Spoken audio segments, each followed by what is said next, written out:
happy Labor Day weekend, everyone. I'm Abby, and whether you're tuning in from the lake, the pool, a bar, the comfort of your home, even your bed, we're glad that you're here. This is Crosspoint, and today we are continuing the At the Movies series, where we look at some of the spiritual meaning behind this year's hottest movies. And this week, we're diving into the latest Marvel release, The Fantastic Four: How to Raise Kids with Purpose in a Crazy World.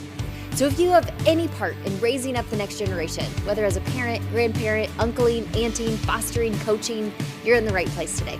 And the best part about joining us during At the Movies is if it's your first time with us, we've got some free movie tickets coming your way. That's right, free movie tickets today for all first-time guests. And here's how you can get them. If you scan this QR code, fill out our digital connection card, tell us about yourself, we'll drop some movie tickets in the mail for you this week, simply as our way of saying thank you for joining us today. And if somebody invited you, we'd love to know that too.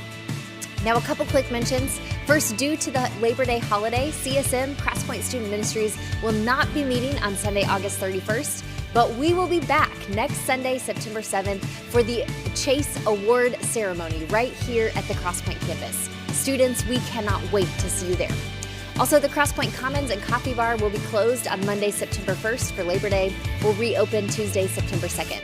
So if you're looking for a third space to work outside the office or home, or even a place to connect with a friend, meet for some coffee, or just grab some free Wi-Fi, we'd love to see you this week at the Commons. And last, we are about 1 month away from one of the most important things that happens around here all year, the All Church Spiritual Journey, where we do a deep dive on a topic that will produce new growth and spiritual experiences in our lives. I'm really excited about this year's journey. It's called Practicing the Way. This is going to be a 7-week journey of spiritual formation to help you get unstuck if you've stalled out, or get started if you don't know where to start, or just to guide you into taking your next step, whatever that may be. Over these 7 weeks, we're going to be looking at 7 ancient practices that will help us to live as an apprentice of Jesus, to experience more of Him, become more like Him, and do as He did. So save the date. You're not going to want to miss it. And one of the most important parts of the journey experience is the small group experience. And this is where you come in. We are looking for 20 small group hosts to create a space for people to meet and discuss their learnings. This could be in your home, a coffee shop, a virtual space, even here on the Crosspoint campus. If you're interested in finding more about how you can create a space for your friends and others in our community to help them grow and find a place of connection, let us know at this QR code. No experience or special Jesus skills required. We'll get you set up with everything that you need. All right, we've got a great service today. Before we hear from Curt, let's take a look at the trailer to this weekend's movie. Wow, folks, we all know the story. 4 brave astronauts head off into space and come back forever changed. This car? Our city, our planet, owe a debt to these intrepid souls. And while we can never repay them, we can certainly celebrate them. Thank you, Fantastic Four. Thank you. Thank you, Fantastic Four! Please welcome the Fantastic Four.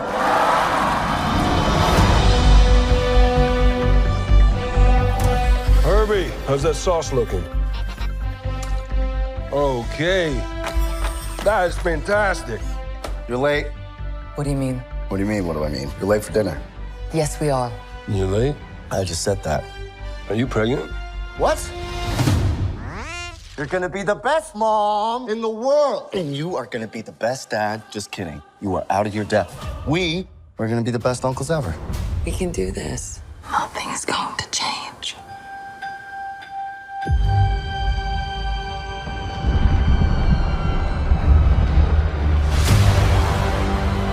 Are you the protectors of this world? Yes, we are. Your planet is now marked for death.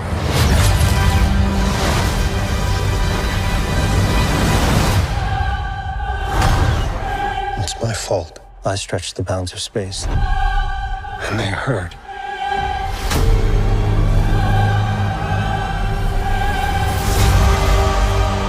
Are we safe? I don't know.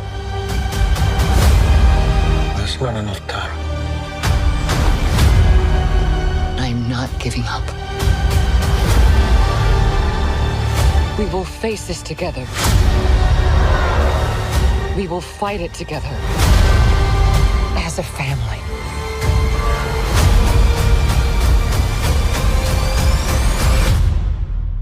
Has to be us.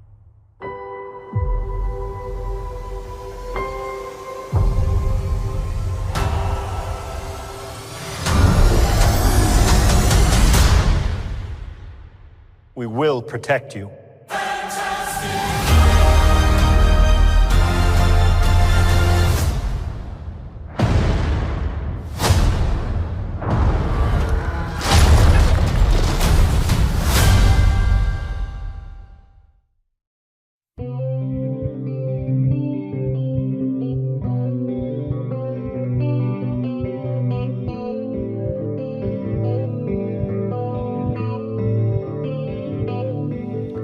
Well, I just heard the news today. It seems my life is gonna change. I close my eyes, begin to pray, then tears of joy stream down my face with arms wide open. Under the sunlight, welcome to this place. I'll show you everything with arms wide open. With arms wide open.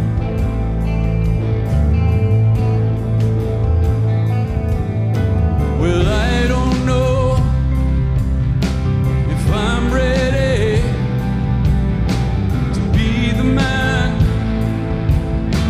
I have to be.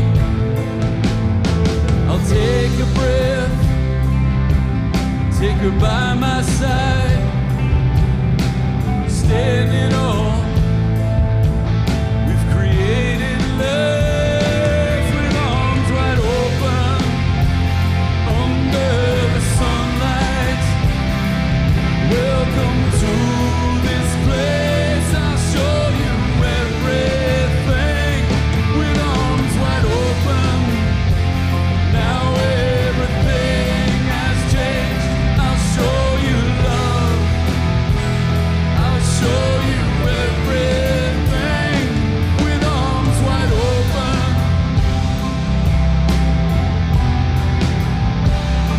With arms wide open. I'll show you everything.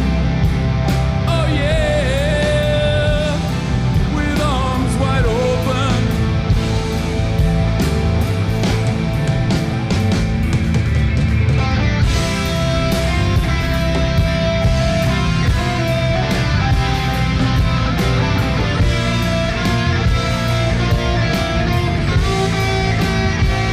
If I had just one wish, only one demand, I hope he's not like me.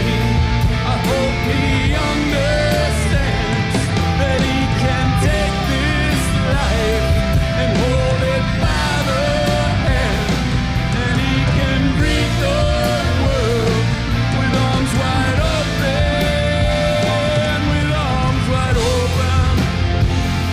Under the sunlight, welcome to this place. I'll show you everything with arms wide open.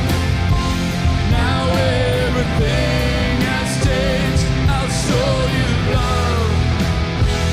I'll show you everything with arms wide open.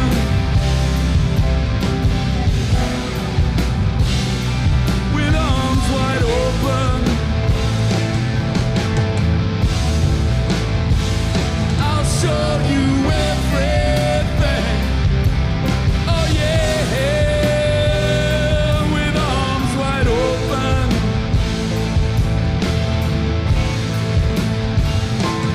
Wide open.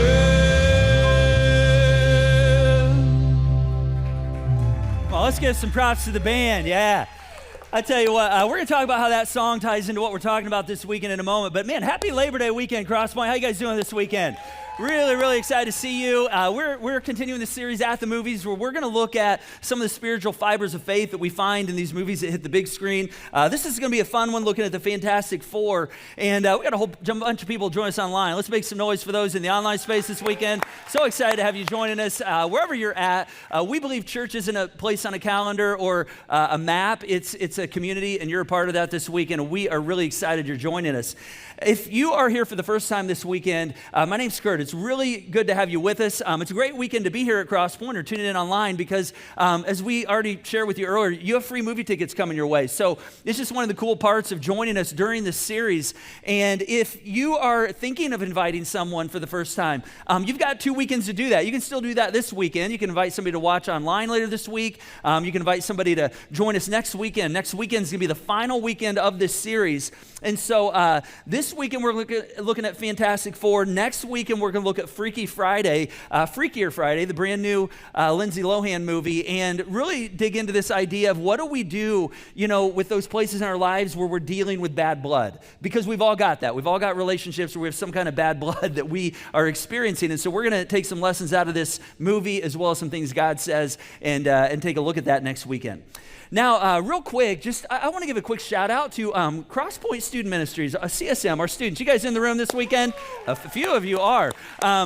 I had the chance to spend some time with CSM this last weekend, and man, what a great weekend. You can see, man, it's so much fun. We got new students that are connecting, finding a place of belonging, all kinds of competitions and things that have been building over the last number of weeks, and students that are maybe newer to Crosspoint that are joining for the first time, some of our older students.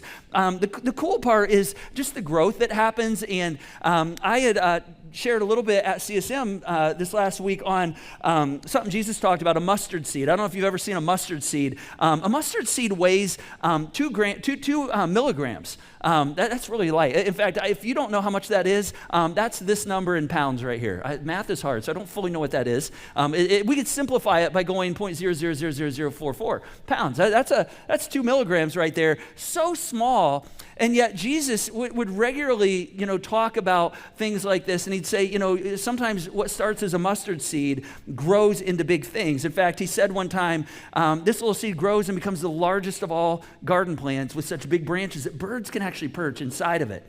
And, scholars and people who are smarter than me have been talking for years about, trying to make sense of this parable, and so much depth that's in just a few words here. But the kind of big takeaway is that the kingdom of God is fascinating because it works in ways that you don't see coming. And it's been really cool to see our students connecting at CSM because they've been learning how God has a purpose for them, plans for them. And these small seeds actually can turn into, over time, some pretty big things. And this weekend, we're going to kind of talk about the same thing as we look at this whole idea of parenting and how do we parent kids, with purpose in our world today. Because sometimes what starts very, very small, you go, it's not really anything, and then all of a sudden, surprise, it's everything. And so we're going to tie into that this weekend. So just a big shout out to our CSM crew. And let's thank our CSM volunteers who just make that happen every single week, pouring into our students at such a critical time in their life.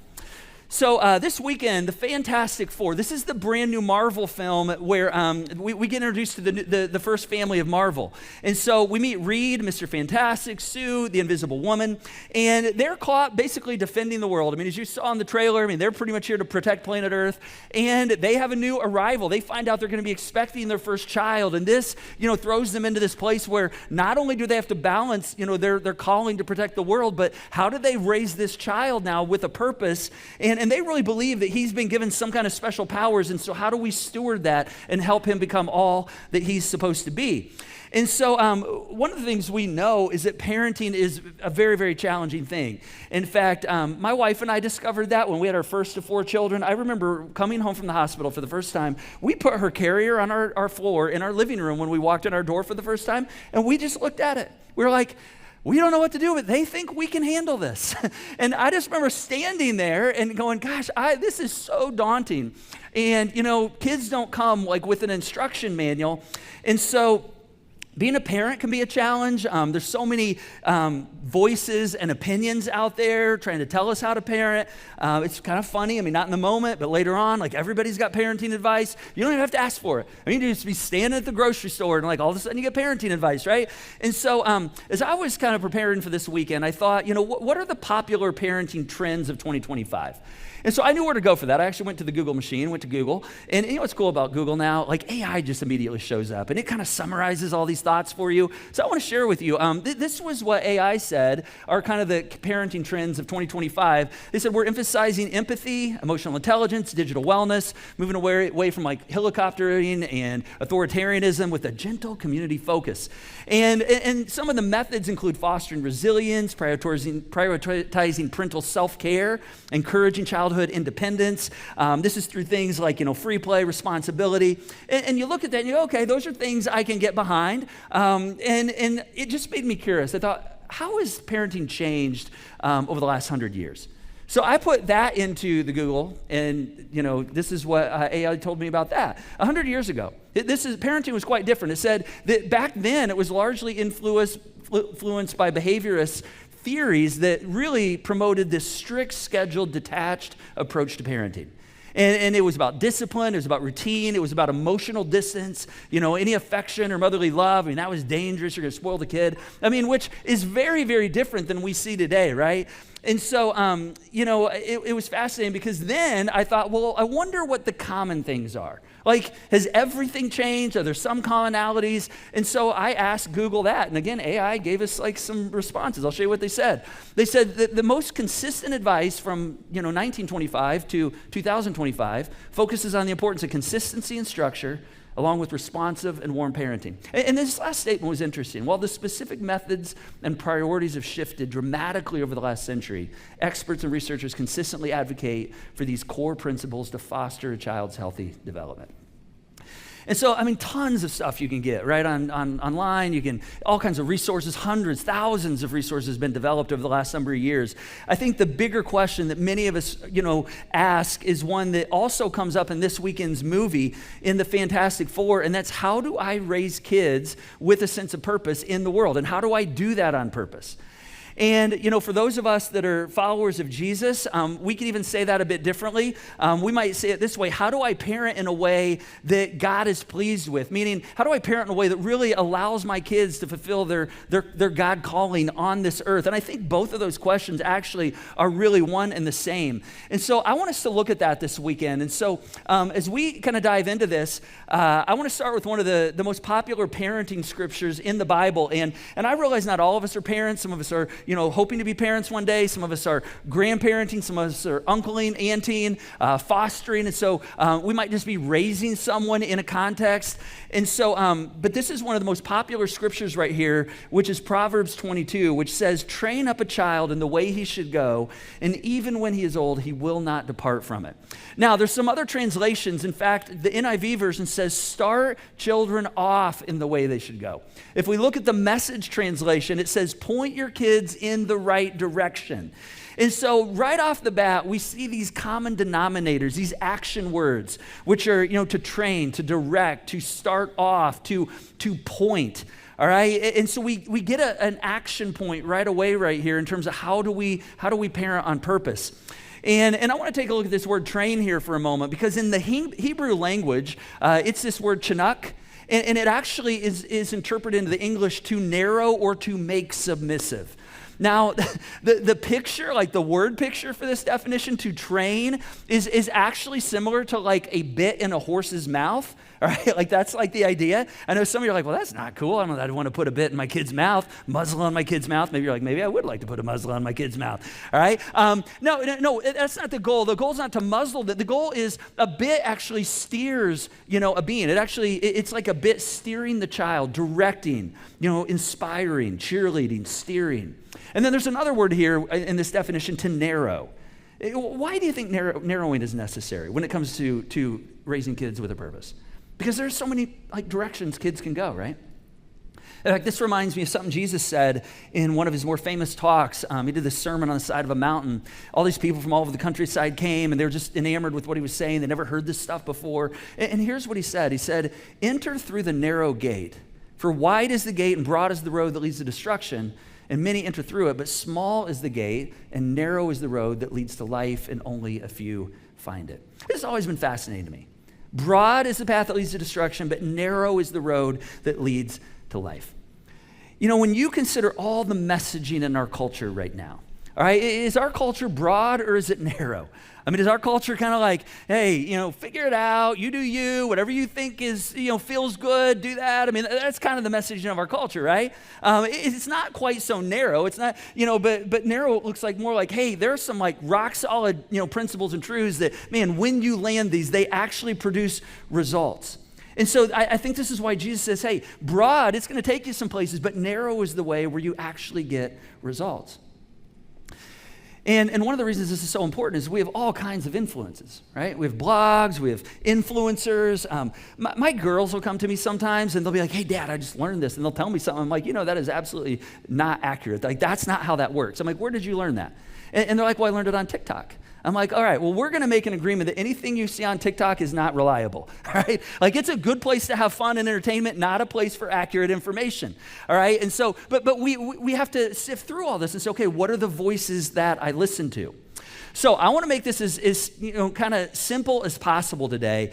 And I want to kind of speak at a meta level today. I'm not talking meta like rebranding like Facebook's doing, trying to rebrand the brand. I'm talking meta like overarching narrative, meaning I want to give you three things that if you land these, you know, you will find yourself really raising someone on purpose.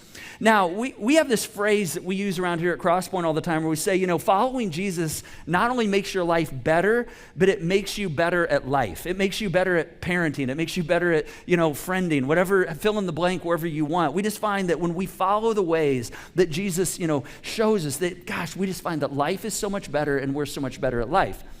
And so the fact that you're here today, and I know every single weekend we have people all across the spectrum on the spiritual, you know, from like exploring faith to been walking in our faith for a long time. I'm just going to assume that the fact that we're here means we're curious about wanting to know, okay, what does God say about this? Like, what does God say about his purpose for parenting? So I want to give us three things that we can learn from God that I just think are foundational. And I'm telling you, when we lock in on these things, I believe that God, you know, not only directs our parenting, but our uncling, our aunting, our grandparenting, our fostering, I mean, whoever it is we're raising. So first thing is this. First thing, we have to acknowledge that your children are not yours. They're not mine. We have to acknowledge that our children are not ours. Psalm 127, the psalmist writes, children are a heritage from the Lord, an offspring, a reward from him. Now, a heritage means a possession. An equivalent word would be an inheritance. And so children are given by God as an inheritance, all right? They're not ours. It means we actually receive them for a period of time and we have to steward them, all right? Which is so important to lock in on. In fact, this past weekend, our family just went through another season where we sent another one of our kids off to college for the first time, our third child. And I'm telling you, it never gets easier. If you've never done this, I'm like, you think it's going to get easier. And I'm kind of glad it doesn't get easier because I'm kind of glad that there's like, you know, some heartache and pain because like I wouldn't want to be in a place where I'm like, man, I am so glad they're not here any longer. All right. And so I kind of like, it's kind of a bittersweet thing, but it's hard. And sometimes as parents, we can cling to our children. Now, let me just show you how funny God is here. I do a little devotional called Jesus Calling in the mornings. And let me show you what the devotional was on August 23rd, the day we were taking our daughter to campus. Here's what it read. It said, entrust your loved ones to me. Release them into my protective care. I'm like, really, God, this is where we're going today, huh? They are much safer with me than in your clinging hands. If you let a loved one become an idol in your heart, you endanger that one as well as yourself. Have you ever thought of your children as being an idol? Have you ever thought of a child as actually being an idol? You know, there's this number of stories, in fact, in the Old Testament. There's one between Joseph and his father Jacob where, man, they suffered terribly. And part of it was because Jacob loved his son Joseph more than any of his other sons. And he actually favored him. He did all kinds of things to you know, do more for him than others. And Joseph's brothers, man, they despised him. They hated him. In fact, they wanted to kill him. They tried to kill him. They left him in a pit in the middle of a desert. And eventually God used this whole scenario and brought about some good out of it, but man, they had to endure years and years of suffering and like separation. See, here's the crazy tension. What seems sometimes like a personal love can actually turn into a misguided idolatry. And we actually make the ones that we love, we cling on to them so tightly that they become an idol. And God says one of the ways that you prevent this is by acknowledging that your children are not yours. In fact, when our youngest child is now 15, when she was about 1.5 years old, she was dealing with a cold, sickness, and I was staying home with work with her for one day, and she seemed like she was going down worse and worse, maybe struggling, breathing a little bit. So we decided we'd take her into the doctor, and went to see our physician at the time, and he's a very calm man, doesn't rarely ever anxious. And he no more than like opened up her onesie and started listening to her chest and watching her breathe through the back. And he got very, very intentional. He said, okay, I'm not going to call an ambulance, but I want you to get in your car and take her to the hospital right now. And I was like, holy cow, what like seriously? He's like, no, no stops on the way. You need to get her to an emergency room right now. And so that's what we buckled her up. I started to head to the hospital, called my wife. She came and met me. And, lots of things flooding my mind as I'm going to the hospital. We ended up in the hospital for 13 nights. She ended up having a bronchial infection, turned into bronchiolitis. Her lungs were having a hard time at 18 months getting the oxygen they needed. They were damaged from some of the infection. And I just remember like praying and pleading with God and being like, God, we just can't keep doing this. Like, would you please help her? And there was this moment where this peace came over me. And it's like God said, Curt, do you really not think that I don't care for her more than you care for her? I mean, she's my child. And that moment was such a powerful moment because it reminded me that, yeah, that's true. I didn't create her purpose for her life. I mean, God created that. Right? I'm not the one who knows her future. God knows her future. And I just remember in that moment saying, okay, God, we're going to do everything we can, but I'm going to surrender to her because I know I can entrust her to your care. And that moment right there served as a reminder. Man, I knew that cognitively, but I'd never been in a place until that very moment where I felt the weight of what it meant to understand that, okay, these really aren't my kids, that they're truly God's. And see, the moment we take our hands off God's plan and trying to steer it for him, is the moment that we begin to become parents that God can actually use. So acknowledge that our children are not ours. Second thing we do is we have to parent on purpose. Parenting on purpose requires two things. It requires intentionality and it requires discipline.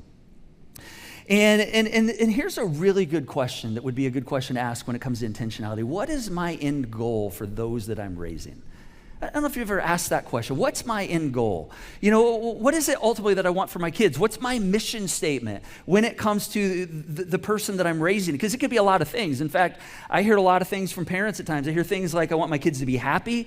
I'll hear parents say, I want my kids to, have it better than I did, which again, that will lead to you making certain decisions. I want my kids to prosper. I want my kids to be financially prosperous. I want my kids to be well-adjusted and emotionally healthy and secure and, to have a good life. I mean, all those things are great. I mean, there's nothing wrong with any of those things, but I want to take it a step deeper. If we're talking purposeful, I want to take it deeper. Have you ever thought purposefully, like, what's my spiritual end goal for my kids? All right, because if our kids are a gift from God, all right, and for those of us that are followers of Jesus, all right, he's given us a responsibility. In fact, the gospel writer Matthew actually tells us about a time where Jesus actually tells us what our purpose is, specifically, for other things, but as it pertains to parenting. In fact, here's what he recorded Jesus as saying. He said, Jesus told all of his followers, all authority on heaven and earth has been given to me. Therefore, I want you to go, and I want you to, and look at what he says right here, the phrase he uses. He says, I want you to make disciples. I want you to make followers. And then he said, teaching them. The way you do this is teaching them to obey everything I've taught you. That song we heard a bit earlier, I'm going to show you love. I'm going to show you everything. I mean, this is that place where we get to show our kids what it means to follow Jesus. We show them what it looks like, all the ways that God calls us to follow him. He says, I want you to make disciples. In this weekend's movie, the Fantastic Four, Reed and Sue, they're in this constant tension. I mean, they're basically tasked to like protect the earth. I mean, they're the protectors of the earth, but now they have this young child, and they have to balance that with their calling, with the commitment to their family. And there's a moment where they're faced with this really, really difficult decision with their son, Franklin. And I'm not going to tell you what the decision is because it totally spoiled the movie, and I don't want to do that for you. But it's a decision that's going to have an impact on a lot of people, and it's a decision that's actually going to significantly not only impact the trajectory of their family, but the trajectory of their son. And Sue and Reed, I mean, the Invisible Woman and Mr. Fantastic, they have this back and forth where they constantly say, we don't know what our son is going to become. We don't know what his superpower is. We don't know what that thing is. We truly believe he has something in him that he's supposed to bring to the world. We just don't know what that is yet. And it's fascinating because a short time after this, we actually get a bit more of the origin story of the Invisible Woman. She actually shares a bit about how her dad died at a very young age, and how her mom had to fight for her future and fight for her to be the person that she had become. And she lands, it's just like killer phrase right here. She says, I know what family is. She says, it's about connecting with something bigger. It's about fighting for something bigger than yourself. It's about having something that's bigger than yourself. Now, back to that question, what's that spiritual thing that you fight for your kids? For my wife and I, all the way back to our first child, one of our primary goals for our kids has just been, we just said, hey, we want to set our kids up. We can't make this decision for them, but we want to set them up and give them the best shot at knowing what it means to love and follow Jesus. That's kind of our number one thing. And we want them to be self-aware. We want them to be others aware. We want them to be a bright light in the world because that's needed so much. But we're like, no, we want them to have the best shot to love and follow Jesus. I don't want them to use like morality as their gauge of if they're doing well. I don't want them to use, whether they're going to church or not in terms of if they're doing well, or what other Christians are doing, or what other, friends are doing, or if it feels right. No, I want them to look at the person of Jesus, the person in the Gospels, and say, okay, what is he doing, and how do I emulate that? How do I follow him and emulate the way he lives and interacts with people in the world? So back to Proverbs 22, verse 6, that we looked at a bit ago, this idea of training up a child in the way that he should go. What does that mean, in the way? All right, let's be clear. Our kids don't know the way, right? Like, somebody's got to show them the way. They need someone to show them the way, which is why we're talking about this right here, because we can't pass on the way if they don't know what it looks like. And so somebody has to show them. And this is where discipline comes in terms of being purposeful, because this is where we as parents discipline ourselves to not only teach the way of Jesus, but also to walk in the way of Jesus. Because see, they'll never know what it looks like if there's not somebody to show them the way.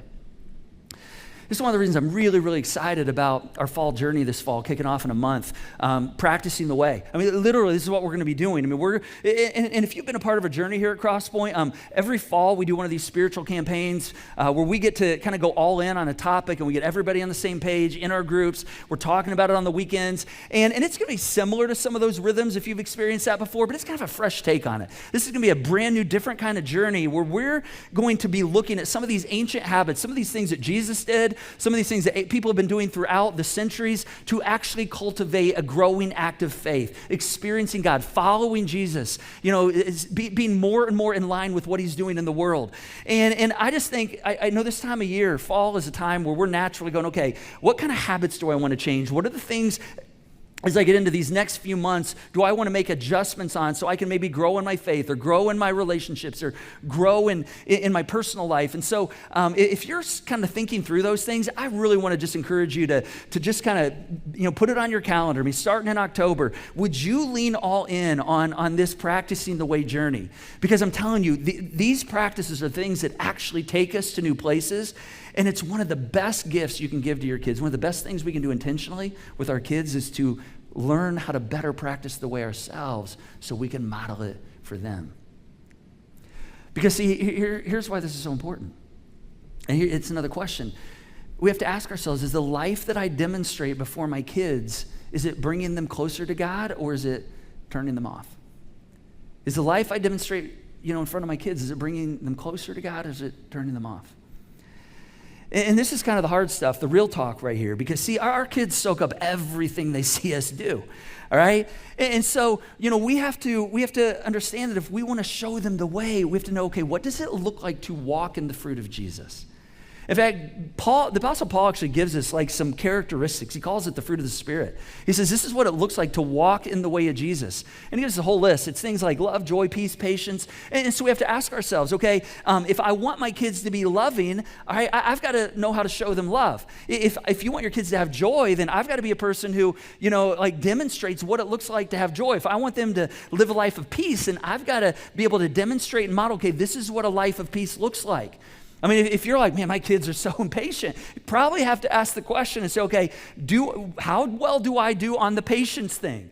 All right, if self-control, this is an interesting one. If maybe you struggle with self-control with your kids, you have to ask yourself, okay, how well do I model self-control? I mean, when it comes to the desires I have, when it comes to, alcohol or, whatever it might be, do I do things in moderation, or do I have a hard time with self-control? Because our kids, they watch our beliefs and they watch our behavior, and they can only live with the tension for too long before they begin to wonder if it's really authentic. In fact, earlier this summer, we were traveling with some of our extended family, and I'm always preaching kindness to my kids, and like, hey, when you're in a setting, like, be kind, and I try to be kind, and on this particular day, it was heading into the evening, and it wasn't one of my best days. I'm going to be honest. I was struggling a bit, just mentally, emotionally, and so I was kind of looking for a cool, like, chill evening, and we got together with our larger family, and somebody said, hey, let's go get ice cream. Let's go, like, hang out and get some ice cream together. And I just, like, blurted out, that is the absolute last thing I want to do right now. Spend an evening in an ice cream shop with a whole bunch of people I don't know. that just does not sound good. And everybody just stopped and looked at me, and they're like, oh, wow, we didn't realize you felt so passionate about that right here. And so, And I didn't really know what was going on, other than I'm like, gosh, I don't usually say things like that, but I kind of, walked away for a moment, and one of my kids followed me, and my wife, she said, hey, are you okay? And I said, yeah. And she said, well, what's going on? Because, and my kid said, yeah, Dad, you actually teach us not to, like, respond that way, but you did, that. And I had to own that moment. And regardless of what I was dealing with, I had to be like, yeah, I totally blew it right there. Totally blew it. And that was important because I didn't want them to see me championing being kind and saying, hey, it's really important to be kind, but I'm not demonstrating that for them. So I actually, tried to redeem the moment by going around to everybody in our group and just apologize, saying, I am so sorry. Like, that was not the best version of myself. I'm not happy with how I responded right there. I'm sorry. I want to be helpful, beneficial. And so, are we modeling? Are we modeling what it looks like to follow the way? The Apostle Paul in Ephesians 6, he says, parents, do not provoke your children to anger by the way you treat them. Rather, bring them up with, and here's our words again, the discipline and instruction that comes from the Lord.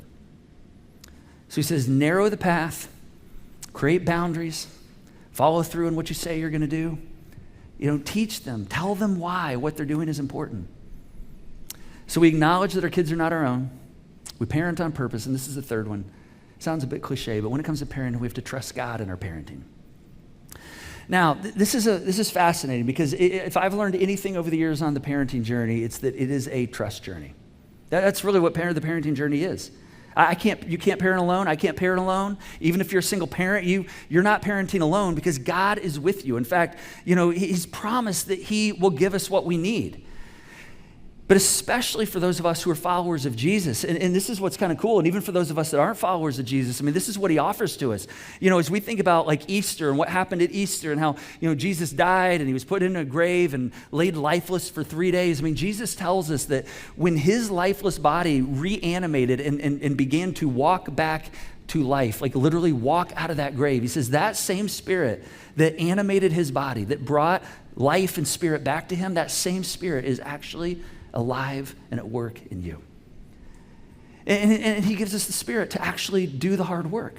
And it's hard. But He says, hey, I'm going to be with you.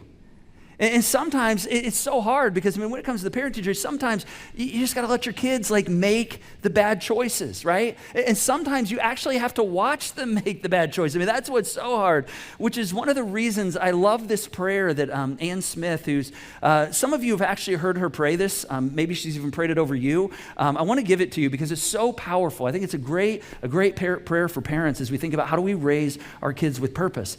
She says this, she often prays over young people, God, would you help them to make enough mistakes to learn to trust you more, but protect them from any that have lifelong consequence. Now, that doesn't mean you and I don't have a role. Our role is to display grace and mercy and, to be encouraging and to set boundaries and to interpret, okay, when things don't go exactly the way that we expected, okay, where's God at in the midst of that story? Because a lot of our role is interpreting and helping our kids see where God is at. I want to share a picture of this with you that I observed this week that was just like a masterclass in parenting. And it came from kind of an unexpected source.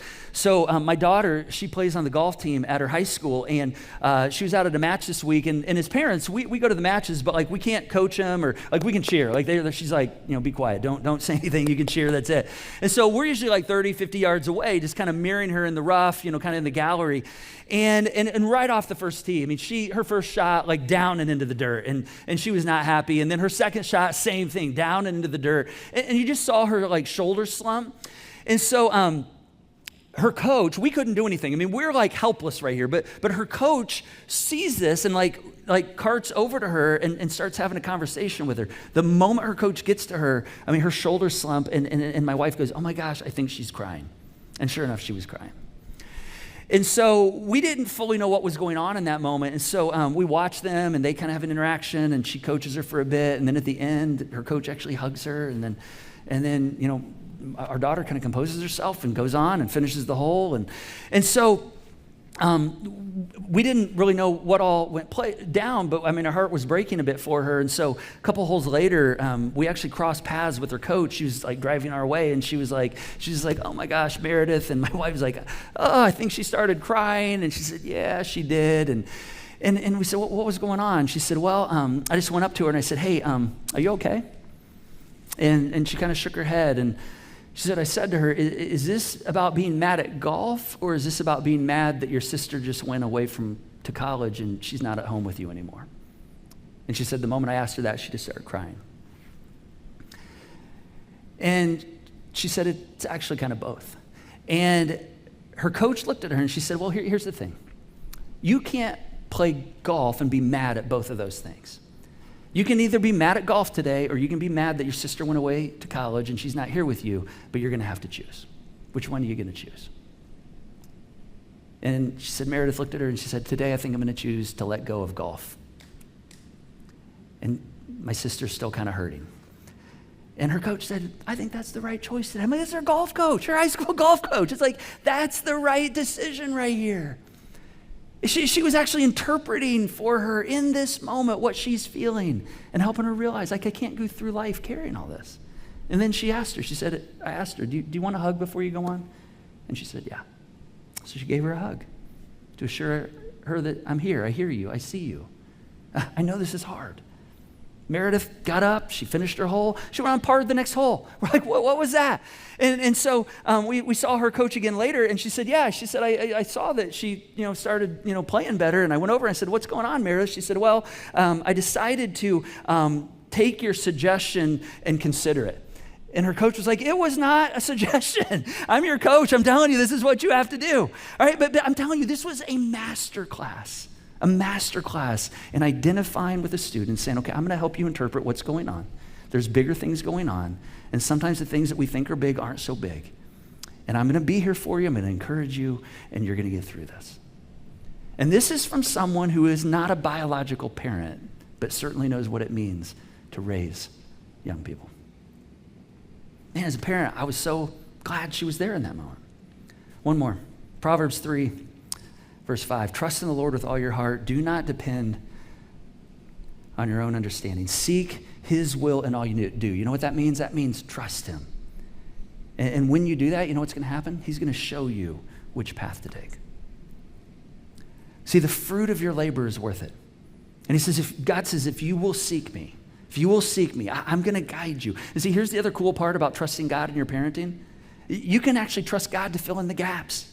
All right, you're not going to be the perfect parent. I hate to tell you, there's no perfect parents out there. My wife and I, we have moments where we just blow it, and we look at each other, and I'm like, oh my gosh, that is going to leave a mark and probably require some counseling right there.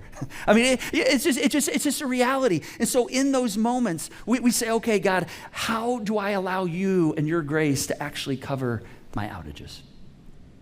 There's this beautiful moment in this movie where Reed, Mr. Fantastic, he's really struggling. You actually heard him say this in the trailer. He said, I should have known. There were some decisions he made that he felt like opened up some things that are going to create problems for his son. And he was really having a hard time with this. He said, hey, I should have known. I should have protected him from this. I should have got ahead of this. I should have had foresight on this. And he's just beating himself up. And his wife, Sue, finally grabs him by the shoulder. She says, Reed, listen, you got to give yourself a break. All right, quit beating yourself up. See, as parents, we want to get it right so bad, and there's nothing wrong with that. But we have to remember that when we trust God with our children, that He actually will fill in the gaps when we give it our best. It's amazing how this works. And then there's this beautiful moment that begins to happen at the end of this movie where we watch Sue, the invisible woman. She's actually fighting off some forces that are potentially going to, destroy the world and maybe even take away the potential of her son having a future. And she's fighting this off with all that's within her. I mean, with everything within her. I mean, with all of her strength, with everything she's got. I mean, she is pouring herself out in this moment. And it costs her. And all throughout this movie, Reed and Sue keep asking the question, okay, what is it that our son's here for? We know he's here for something unique. We know he brings something powerful to the world that the world needs. Little did they know, and you're going to have to see the movie to see how this plays out. Little did they know that the thing that their son, Franklin, brings to the world was the very thing that Sue was going to need when she poured herself out. Which is this crazy circle of how when we invest in our children, they actually bring value not only to others, but oftentimes back to us. And so it's kind of like this little mustard seed. I mean, just 2 milligrams. I mean, what might seem kind of small and even insignificant, maybe even nothing. And all of a sudden, surprise, it's everything. And God begins to grow something out of something that starts very, very small. So I want you to think about what your next steps are this weekend. We're all in different places. I know we all have different roles in raising or not raising or being a part of shaping the next generation. Maybe for you, these are some of your next steps on our connection card. Maybe for you, it's just, if you're an active parenting, saying, hey, God, I just want to acknowledge that my children are not mine. I mean, it's amazing how our perspective begins to change when we do that. Maybe for others of us, it's just, saying, hey, I want to lead on purpose. In fact, if that's where you are, I would just really encourage you to, lean into the fall journey, to put it on your calendar. I mean, come October, say, hey, how do I go all in on practicing the way, on growing in what it means to better follow Jesus with my life? One of the best gifts you can give to your kids is to be able to better practice the way so you can teach them what it means to practice the way. Maybe for some of us it's trusting. Maybe you're dealing with a situation and you're like, God, I just don't know what the outcome is right here. And you've never thought that God actually cares more about your children than you do. And so, God, I'm going to trust you to guide me. I'm going to trust you for clarity on what I need to do. I'm going to trust you to fill in the gaps in the times when I fail. I mean, trust is an amazing thing. And I think God honors the effort and He fills in those gaps. And those little seeds that are planted turned into something pretty amazing. Maybe for some of us, it's just returning next weekend. Maybe you're here and checking church out for the first time or checking faith out, and you're like, I'm not sure, but there's something kind of settling in my soul, and maybe it's just coming back next weekend. We'd love to see you next weekend. So I hope you'll take a step this week and just see how God perhaps shows up in your life. Let me pray for us. God, thank you for these stories. Thank you for these movies, these things that we see on the big screen that inspire us. They draw us in, and yet part of that is because there are things that reflect your character and the ways you operate in the world. And so I just thank you for being such a good parent. I mean, many of the things we've talked about today are the very same ways you parent us. They're the very same ways you coach and inspire and discipline and shape and motivate us. And God, I just want to thank you for never giving up on us. for never walking away, that in spite of ourselves, you continue to run after us and to encourage us and to shape us and mold us and help us become all that we can be. We want to be those kinds of people for those who are coming behind us. So help us to do that. Help us to know what to do with what we've heard today. And thank you for loving us. We pray these things in your name. Amen. Let's go ahead and stand. We're going to do one more song. Mark's going to lead us in a song that just talks about this kind of love that God has for us. And my hope is that kind of washes over you as you think about how you can continue to emulate that, or maybe even bring that purposely to those you're raising this week. Let's sing together.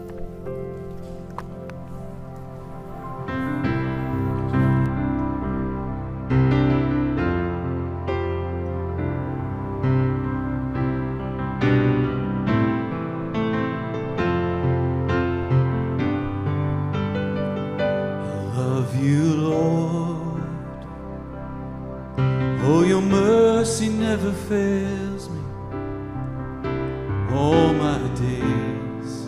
I've been held in your hands from the moment that I wake up until I lay my head. I will sing of the goodness of God. All my life you have been faithful. All my life you have been so, so good. With every breath that I am able, I will sing of the goodness of God. I love your voice. You have led me through the fire, darkest night. You are close like no other. I've known you as a father, I've known you as a friend. I have lived in the goodness of God. All my life you have been faithful. All my life you have been so, so good. Every breath that I am able, I will sing of the goodness of God.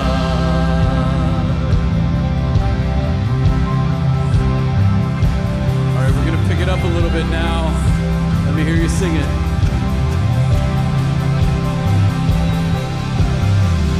Your goodness is running after, it's running after me. Your goodness is running after, it's running after me. With my life laid down, I surrender now. I give you everything. Your goodness is running after, it's running after.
thanks again for joining us today. That's our prayer for you this week, that you would be encouraged by all of the goodness God has in store for you and for those that you're raising. Before we go on this Labor Day weekend, we want to give a shout out to all the volunteer workers that make this place go each and every week. Whether that's holding babies, sitting in small groups, showing kids who Jesus is in Crosspoint Kids, welcoming people, serving coffee, to those of you who run cameras and do techie things, plus the many on stage and behind the scenes bringing us this great music. Thank you so much. And to those of you who are givers, we also want to say thank you for the ways that you invest in the lives of people through Crosspoint. None of this happens without your generosity through the Joy Box. If you're not a giver, but you're interested in becoming one, you can donate at this QR code and be a part of this amazing group of people that fuel all of the goodness that comes out of this place. Last, if you'd like someone to pray with you, we would love to do that.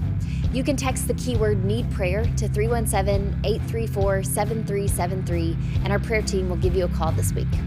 Thanks again for joining us today. From all of us here at Crosspoint, we wish you a fantastic and restful holiday, and we'll see you next time for At the Movies.